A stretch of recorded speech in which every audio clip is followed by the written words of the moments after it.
माझं नाव मेघा शिंदे आहे, हिचं नाव पल्लवी आहे, पल्लवी जाधव. ही महालला राहते. आम्ही इथे एक्झिबिशन, आता महत्त्वाचं म्हणजे आम्ही त्या हिशोबाने महिला बचत गटाच्या याने आम्ही इथे आलो आणि आम्हाला ठीकठाक वाटलं रेट वगैरे, आणि महिला बचत गटाचा आहे तर महिलांना प्रोत्साहन दिलाच पाहिजे.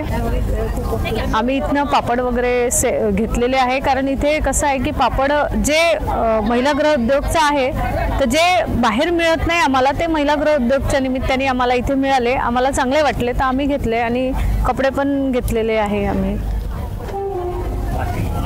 आम्ही इथल्या मेळाव्यामध्ये आज आलेलो आहो. आम्हाला विविध सगळे स्टॉल वगैरे, सगळं दागदागिने, साड्यांचं, कपड्यांचं, सगळ्यांचं आणि कार्यक्रमाचं हे सगळं पाहून आमचं मन भारावून गेलेलं आहे. आणि आम्हाला असं वाटते आम्ही सतत इथं आलो पाहिजे आणि ह्या कार्यक्रमात सहभाग झालं पाहिजे अशी आमची इच्छा आहे. आणि आम्हाला हे सगळं पाहूनच चांगलं, आणि इथच्या लोकांनी जे लावलेलं आहे, मेहनत घेतलेली आहे सगळ्यांनी, त्यांचं आम्हाला खूप कौतुक वाटते.